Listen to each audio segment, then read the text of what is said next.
Okay, we left off over here. The Gemara said on Samach Tesam Beis, how do we know that when Ezra came from Bavel that he had brought Chalolim, Gerim, and Charuri, meaning illegitimate Kohanim, meaning that their fathers had married women that were not appropriate to them. Gerim Charuri, somewhere Chalolim and Olan. We just started this yesterday. The Tanya cited a posuk in Ezra. Rabbi Yossi Gedola Chazaka. Great is Chazaka, meaning because of the principle of Chazaka, we see something, how powerful it is. What is it? Shenemar, Ubnei HaKohanim Bnei Chavayo. These are families of Kohanim who came from Bavel to Eretz Yisrael. Who are they? Bnei Chavayo, Bnei Akotz, Bnei Barzilai. Asher lo kachim nos Barzilai hagilodi isha. V'yikra Shmom. So these various families, they took women, and they identified as part of these families. Elu bikshu ksovam hamisyachsu l'mitzo. They asked them, do you have your documents of pedigree in terms of who your mothers were?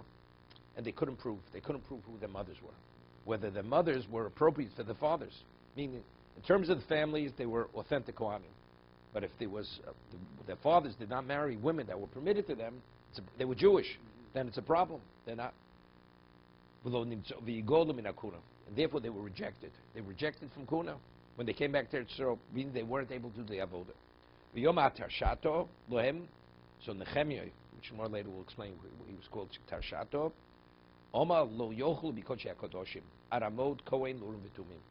They cannot partake of the Kodesh Kodoshim, meaning of sacrificial meat, until Mashiach comes. That's till the rebuilding of the third Beis HaMikdash. Because Beis HaMikdash, we mentioned yesterday, there was Urim V'Tumim, the Shem Hashem, the diamonds did not illuminate, so they couldn't ask the Shiloh, are they kosher Kohanim or not kosher Kohanim? Well, we'll see. They're Sophic, but we'll say that that's the Gadol Echad, they're Sophic. Since they're a Sophic, we can't let them officiate. He says, nevertheless, you retain your chazaka. Right? We have a question. You retain your chazaka. What did you, when you were in Bavel, what did you eat? I mean, there were certain tithes, rabbinic tithes, that they had, Truma, Meiser, whatever it is. Trumas Meiser. The Koche Agvul. So, Nehemiah said to them, just as in Bavel, you ate Koche Agvul. Koche Agvul means outside the Beis HaMikdash, it's called Koche Agvul. That's Truma, Trumas Meiser. Chalo, Afkan, Nami, Koche Agvul. So you can continue eating that. That's the chazaka. No like chazaka. Just as before, when you were there, you conducted yourself within a certain context, that context should continue. But to graduate to the next level, which didn't exist in Golus, the avoda, or achilas kochim, eating kochim, that not. Wait, the Gemara can discuss this. The Gemara can discuss this. You're right. We'll see. One pshat, we're going to say, they can only continue eating truma drabana, not truma doraisa. One other pshat is no, even truma doraisa. Ulamadiyo mamalim mitruma liyuchsin. Somewhere has a problem. So right now the Gemara understands that when we say they can continue eating truma, not only truma drabana, even truma doraisa. So we have a problem. There's an opinion in Ksubas that says that if a person eats truma, one doesn't have to do any verification of his pedigree, and immediately he's graduated to what? To be a full-fledged Kohen. So the Gemara asks, how do you allow them to eat Truma? It's actually to be misleading. Because if we see them eating Truma, they automatically graduated to be authentic Kohanim, to be able to do the Avodah. Hani dochel b'Truma osolach sekinu. Right? So therefore, if we allow them to eat Truma, they're going to be elevated. Right? They'll be instated as full-fledged Kohanim. Gemara says, with this grouping, it wasn't a problem. Why? Shani hosam dereches kosayu. Since this grouping, when they came there, so we did not allow them to eat kochim. So immediately, it reveals that this group is a different group. Normally, if a person, we don't see anything which doesn't indicate he's not a Kohen. So then, that person, we graduate him. He's elevated to be a full-fledged Kohen. But since these people, this we allow, that we don't allow. What does that say? That means their pedigree is in question. As a result of that, we're not going to be married them to Yuchsin. So their daughters, we will not allow them to marry Kohanim. We're not allowed. So Morris asks a question. Elamai Gedola Chazoko. She says, what's Gedola Chazoko? It says, great, because we have a Chazoko. Although today we question their pedigree, we allow them to eat Truma Gedola Chazoko. So what's the Mikora Ochel B'Truma Drabonon? What's Gedola Chazoko? Because initially, they only ate Truma Drabonon. This is what you brought out, David. Ulibsov Ochel Truma Doraisa, which is a phenomenal Chiddush. How powerful is Chazoko? That even though one's on a rabbinic level and the other's on a Torah level, we allow Chazaka to bring them to the other level. But an area which they weren't involved in, such as Kochim, that's another area. So Chazaka can't bring it to that level. But in terms of Truma, I mean, you have to understand. Let's understand. Let's understand something. I mean, the whole thing is difficult. What is Chazaka? A girl is born a virgin, right? Now she has a relationship with someone. It's Gemara Ksubis. So the question is, and let's say it's a 50-50. 50% of the people, she was raped. 50% of people in the community were Goyim, 50% Jews. If a Jew raped her, she's not defiled. She's permitted to a Kohen. If a Goy raped her, then she's not permitted to a Kohen. So the Gemara says that since when she was born, she definitely was permitted to a Kohen. Correct? She was a virgin. And now, what happened? It's in question. So Chazaka tells me, we continue. So where am I continuing? From the previous state. It's a presumed status. Just as initially you were permitted to Kohen, until we know definitely you're not, we continue permitted. These children that are coming now, we have the question is, who are their mothers? Who are their mothers? The mothers, if originally they were a Grusha, they were never permitted. What would be Gedola Chazaka? As in Bavel, you were a Kohen. What do you mean you were a Kohen? Even Bavel was questioned. They didn't ask the question. Let's say you don't ask a question. So that means what? That's a Chazaka? It's not a Chazaka. So now, we come there, so now we're going to ask questions. Their things were out of control. They weren't supervised properly in Bavel. Therefore, there were problems. Now we come to ourselves. Now we're in control. We're going to ask the questions. So good. So what does that have to do with Gedola Chazaka? This has nothing to do with Chazaka Meikora. Because originally that was your status. We continue. We're questioning the original status. Originally, who was your mother originally in Bavel? Who did your father marry 2 generations back? That's the question here. So what's Gedola Chazaka? Right? So what's the question? So what's the Chazaka? Because you conducted yourself in a certain way. So it's not the regular Chazaka. Even though we're questioning whether it was appropriate, maybe then you shouldn't have conducted yourself that way. Right? Because initially, it's only because we didn't ask the question. Because we weren't careful enough. Right? Nevertheless, the Gemara says that's Gedola Chazaka. That's Gedola Chazaka. Even though there was no basis to allow it, but since it was allowed, we continue. I'll give you an example. We can have a Gemara later in this parak. A woman comes to a community with a child. And we believe it's her child. And she raises him as her child. And then when the child becomes of a certain age, he has relations with the woman. And afterwards, the woman claims it was never my child. Right? Somebody was a stranger. She's put to death. Because why? Because soklin ala chazokas. Because since the presumption, we're talking about a presumption was, in terms of the interaction between the woman and the child, it appeared as if it was her own child. That's chazaka. That's soklin ala chazokas. That's a chazaka. Because based on our perception of what it is, it looks like a mother-child relationship, so therefore it's considered incest. Mother has relations, she's put to death for this. So that's what chazaka as chazaka meikora. As the case with the virgin, now there's a question, what is her status? It's a presumption. They were seen as Kohanim, even though maybe yes, maybe no, we continue. To what degree? Even to go from Truma Drabana to Truma Doraisa. Tremendous chiddush. So which is stronger? Because in each case it was different. Rove or Chazaka? Rove is stronger than Chazaka. That's why I said it was a 50-50 question. Right. But then you have this woman who claims that the kid is not his, the boy is not his son. But Rove, most of the kids are his son. No, it doesn't make a difference. It's different. The Rove is not contradictory to that. It's not contradictory. Rove Chazaka would be the majority of the people in the community are Goyim. And she was raped. So she is a Cheskes Kashrus. So Rove, probability overrides that. She loses it. We don't deal with what her original status was. Here the question is, this behavior establishes that this is a mother-child relationship. So Rove is irrelevant. The majority of people are not. But that's not called chazaka. That's a different. It's a different concept of chazaka. Okay. This is presumption. Based on what we see, this is the way it's presumed to be. Instead, Rove chazaka there is cheskes kashrus. Did you lose your chazaka?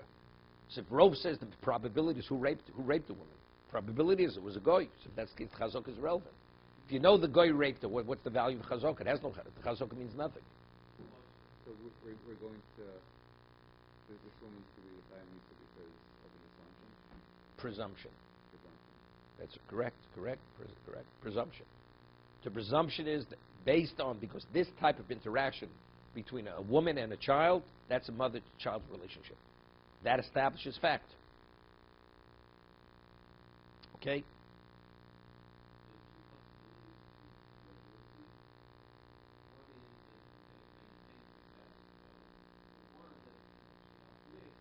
No, wait, we didn't get, wait, we have two pshatim.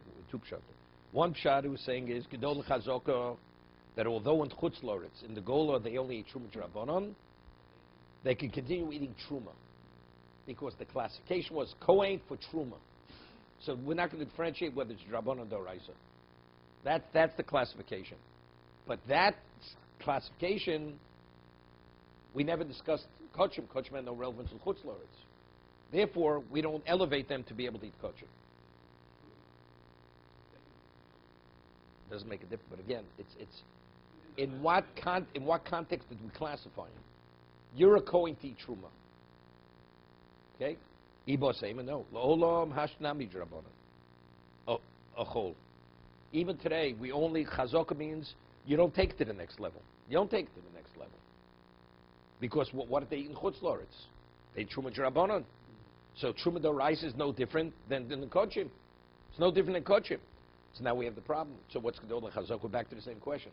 What's Gedol Chazok? Great is the concept of Chazaka. What's the Chiddush? It's of course that you should allow him. So Mora says, Hashna b'drabanan achol b'doraisa lo achol. Even today we will only allow him to eat Truma Drabanan, not Truma Doraisa. Because what was the Chazaka? Chazaka was Truma Drabanan. So what? The Chimas Kinon. When do we say that if a person eats truma, we elevate him to a kosher status, which is unilateral for everything of a Kohen? Liyuchsid b'doraisa. If a Kohen eats truma doraisa, then you elevate him to the next level. B'drabanan l'maskina, since only truma b'drabanan, that's not sufficient basis to see him as a bona fide Kohen. So, Mara, it's a question. So we're not talking about a big deal here. It's drabanan.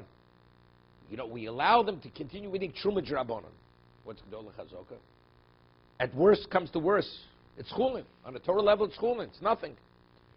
Gedol Chazaka. You have to be. It's Chazaka is phenomenal. It's profound. The meikora lex. He says. You know what the answer is? The meikora leko the migzar. Mishum truma doraisa. When they were chutz loretz, you say eat truma drabanan. It's not a. There can be no consequence. What's the consequence? Nothing. There's no. You come to Eretz Yisrael, there could be a very serious consequence. Because once you eat truma drabanan, they may end up eating truma doraisa. That's a serious consequence. So maybe we should not allow them to eat even truma drabanan, because ultimately it could lead to a problem, right? Abagavdika lemigzar, mishum truma doraisa.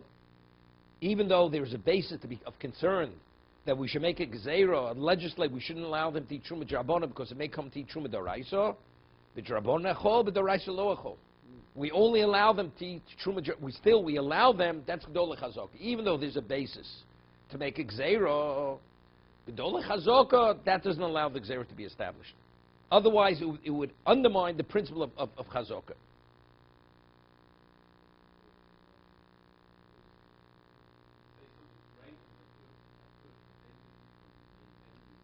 No.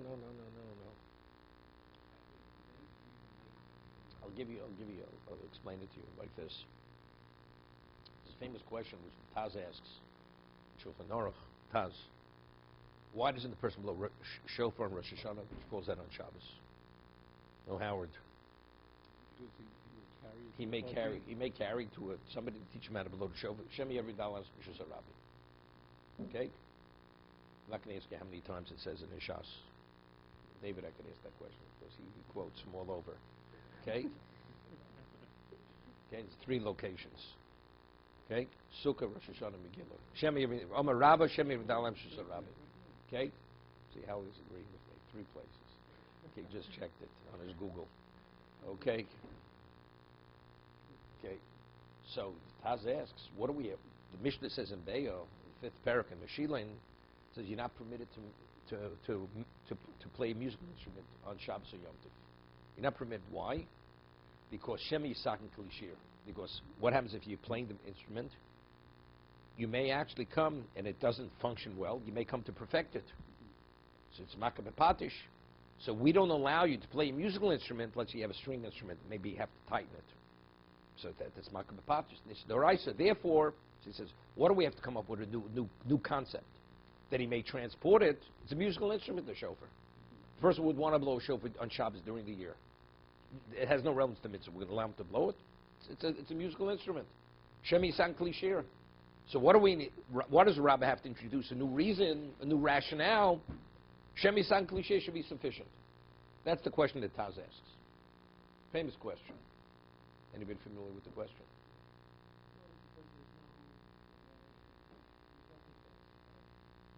No, it doesn't make a difference. You could have an instrument, you could have a hollow reed and turn it into a flute. You know, guarantee indestructible when you bring it in from China. Indestructible. They have enough bamboo there, you can make a flute for every American citizen, even the legals. That's how much bamboo they have. Okay? So, you're not permitted to blow it. You're not. It doesn't mean Shemi Sakshi, because you may make other musical instruments. You're not permitted to clap. It says, you're not permitted to clap on Shabbos. Dancing. Because you get into the spirit, you may make a musical instrument.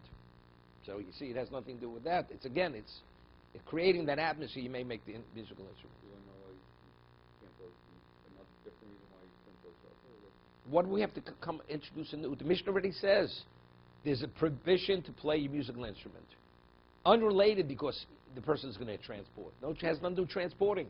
So why does Rab have to introduce a new reason why you're not permitted to blow it?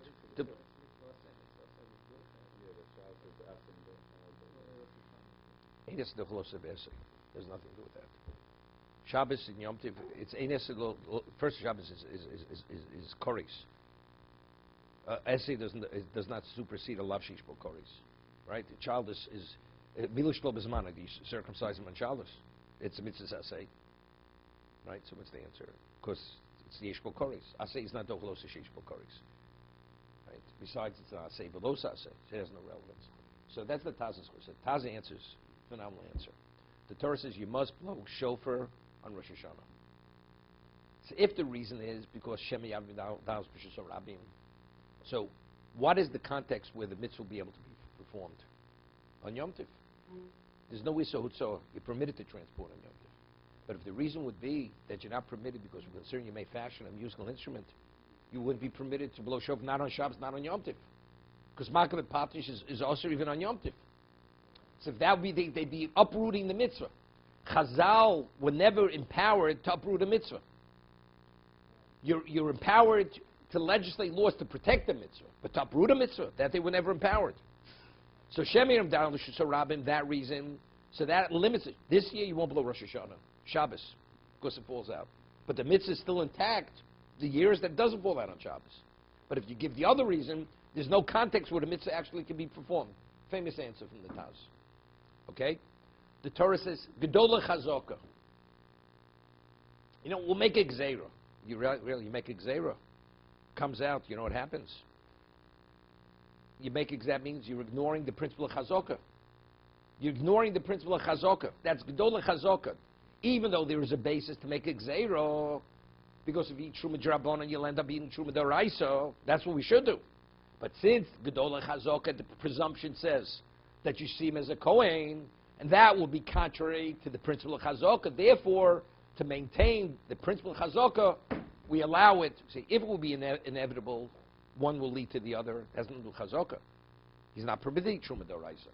But to not to allow him to eat Truma D'Rabanan, that means we're actually ignoring the principle of Chazoka that Chazal were never empowered to do. Right? It's similar to semblance of what the Taz says. It doesn't have to be. It's a principle. The principles.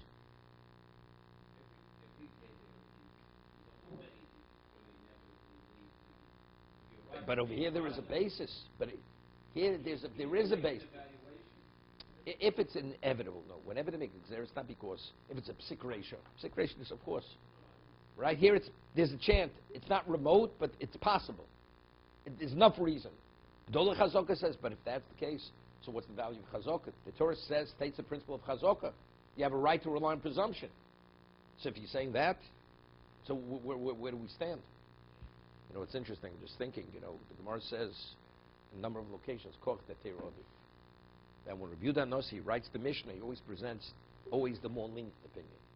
Because, you know, to be machmir, you can be an ignoramus. A person's a rabbi in a community. Is it permitted? It's not permitted. Is it kosher? It's not kosher. Yeah, you don't have to know anything, right? Even many people here could qualify for that kind of rabbi, right? Everything's also, right? Therefore, koach that teirodiv. So Rabbi Yudah Nossi always presents the more lenient because that shows true greatness. Because to be able to make it, that's greatness. Okay? So you could say like this, there's another reason. Because there are many principles. If you're going to be machmir, what are you doing? But the Torah says you're ignoring halacha. The Torah gave us laws. Gedola chazokah. We're not going to let you eat truma drabanan. But what about gedola chazokah? By being machmir, you understand, you're going to be nullifying principles that the Torah says you should follow those principles. It's more that because it shows the greatness. Rashi explains in Be'ah, because it shows the power of the Mekel. He's greater. I'm saying, no, it brings the understanding of Torah to us. Torah is just not machmir. The principles that are given to how to live your life, to apply in every situation. But if you can machmir, the Torah is what? You don't see any of those principles. That's a problem. So that the principles should be viable principles and applicable principles, therefore you make them. Because you're relying on those principles. See, people, they misinterpret Koch Tetirodiv. So no, Rav Moshe finds in Zech Tzarek L'Brocha, who's known as a phenomenal maker. Phenomenal. Rav Moshe finds he never retracted from a psak that he ever gave. Never. He had a special siyata d'shmaya. Rav Moshe Feinstein, thousands and thousands, and psakim rulings which had to do with very serious areas in halacha, whether it was legitimate status, things which the world was turned upside down because of some of those psakim. Never ever retracted, and as much as people attacked him, he responded to show the basis. There's the famous story of Moshe Feinstein and the Satmar Rebbe, with artificial insemination. Moshe came out with a psak that illegitimacy, with mamzerus, is not dependent on conception. It's dependent on the physical act of cohabitation. That's what creates mamzerus. But taking another man's semen and inseminating a married woman, that child is not a mamzer. And Rav Moshe proved it based on his phenomenal, vast amount of knowledge in Torah. It was like a nuclear explosion with this psak. The Satmar Rebbe disagreed. Others disagreed. Rav Moshe stood his ground, and they wrote him, they asked him, and he responded to everyone. There was terrible things happened. Certain people went and they burnt the Svarim. Rav Moshe's Svarim. They burnt it. You know, book burning. They burnt the Svarim. That because they were so opposed. So the Satmar Rebbe said then, because it was some of his Hasidim, first they reprimanded them, and he told them, even though I disagree with Moshe, but what he writes, his position is rooted in halacha, and you have no right to behave this way. I have a right to disagree. He has his position, not my position. But it's not something he just said. It's not because chas v'sholom. It's being irresponsible. It's founded and totally established in halacha with his position. That's called Teira Odif. I'm just saying, it doesn't mean, oh, he's a great rabbi, he allows this and that. And what's the basis? Because he's compassionate. Torah's not based on, if it's usher, it's usher. It's compassionate, it's okay. The hechsher is a weak hechsher, but you could go to that restaurant. The rabbi is so compassionate, he allows us to drive to shul on Shabbos. What are you talking about? It's compassionate. Torah says you have to have pikuach nefesh. But he's more compassionate than God is compassionate. He's a rabbi, okay?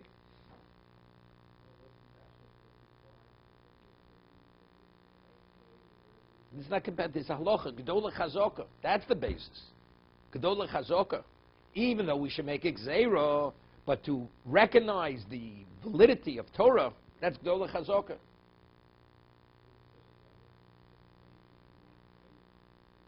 No.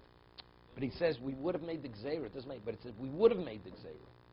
If not for the principle of Gedolah Chazak, we would have made the gzeira, it says. I'm saying, it's not where it's a psik ratio.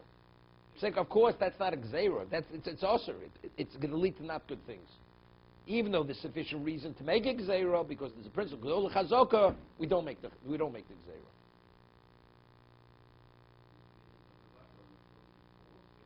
You see, from here, you see so many things. Yeah, people, you know, they call themselves modern Jews, modern Orthodox Jews. There's a certain person went to Orthodox day school, went to maybe BTA or MTA, full-fledged modern Orthodox Jew, APAC Jew, gives millions of dollars to Jewish causes, this person, and have a relationship with him. He works, whatever it is.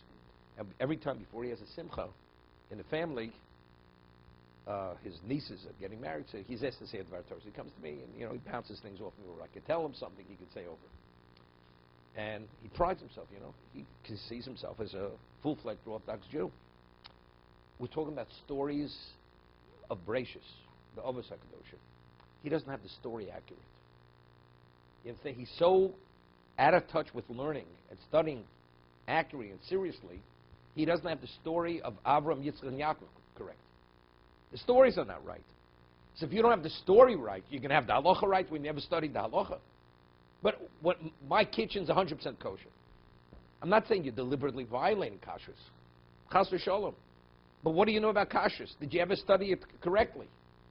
Or are you sensitive sufficiently that you know what kosher and what not kosher is? You don't know the stories of the Avos HaKadoshim. Because the last time you learned, you were in 4th grade. And you were taught as a child. What do you understand? Oh, but I love Parshas HaShavua, That, the discussion's phenomenal. The ethics and the morals of Torah. It's all nonsense. But yet, he feels, I disagree. That's too extreme. Only too extreme, you don't even know what you're talking about, too extreme. You don't know the basic halacha. Gedolah Chazaka, you have to understand what the Torah is saying. Chazal are putting themselves in a position, there's a basis to make a gzeira, but to appreciate Gedolah Chazaka, we don't make the gzeira. That's what the Gemara is saying over here.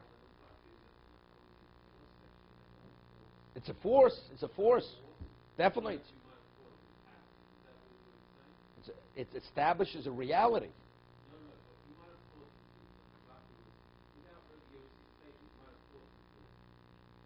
No.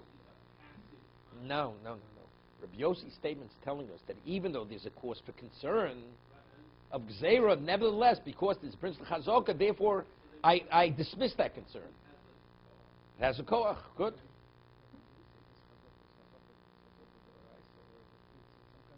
You're putting a woman to death for cohabiting with a child. That's this principle, Gedolah Chazaka. Of course it's a Doraisa. Same thing. This is Gedolah Chazaka. No, but it does make, it's a presumption. You see, it's a presumption. If something is viewed a certain way, we don't know if their mothers were not legitimate. We don't know. It's a presumption. Right? Most Kohanim didn't marry Gerushas. They didn't. There's a chance, there's a strong like they did. Gedolah Chazokas. It's a presumption. That presumably they're kosher Kohanim. But to do the avoda, it's not enough to carry it to the next level. Or Truma Doraisa. Chazaka will not allow. That's the two possibilities in the Gemara. No, because presumption is only to a point. And that's the question. How far do I take that? Do I take it Truma Drabon to Truma Doraisa? To Kochim, the Pasuk says definitely not. Definitely not. Kochim not. To officiate, definitely not. We'll stop here.